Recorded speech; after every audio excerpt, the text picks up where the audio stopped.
Təlli Zeynəbiyyəyə qədər İmam Hüseyin xanım Zeynəblə bərabər hərəkət elədi. Təlli Zeynəbiyyəyə çatanda İmam Hüseyin əleyhissalam xanım Zeynəbə dedi ki, bacı sən buradan o tərəfə getməyə ixtiyarın yoxdur. Çünki qabaqda döyüş gedir, həmin o Təlli Zeynəbiyyə sabahları ziyarət edəcək. Bu hərəmin o tərəfindədir. İnşallah dövr eləyib oranı ziyarət edəcək.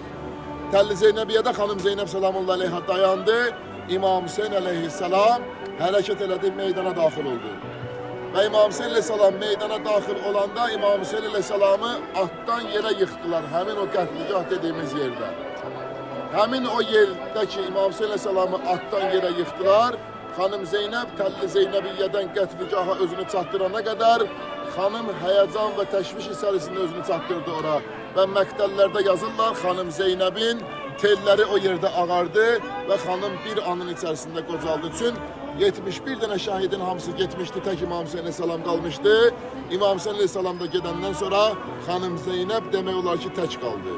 Köməksiz qaldı. Çünki bir dənə İmam Səccad əleyhissalam idi.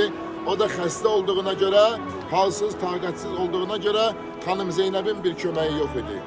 Və xanım Zeynəb salamullahi aleyhə gəlib qətligaha çatanda gördü ki, o məlun qılıncın ucunu söyküb İmam Hüseyin əleyhissalamın mübarək boğazına.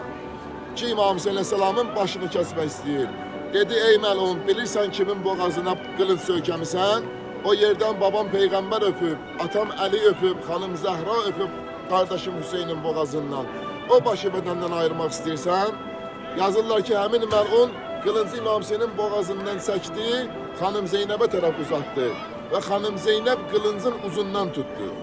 Qılıncın ucundan tutanda həmin o məlun, o düşmən qılıncı çəkdi qəfildən, xanım Zeynəbin əlinin içi kəsildi və qan doldu xanım Zeynəbin əllərinin içinə. İmam Hüseyin əleyhissalam o yerdə xanım Zeynəbə işarə verdi ki, qayıt xeyməyə. Artıq xanım Zeynəb salamullahi aleyhə İmam Hüseynin sözünə əsasən xeyməyə qayıtdı. Və İmam Hüseyin əleyhissalamın mübarək başı o yerdə bədənindən ayrıldı. İmam Hüseyin əleyhissalamın şəhid olan yeri həmin o yerdir ki, inşallah ziyarət edəcəyiz Allahın köməyi ilə.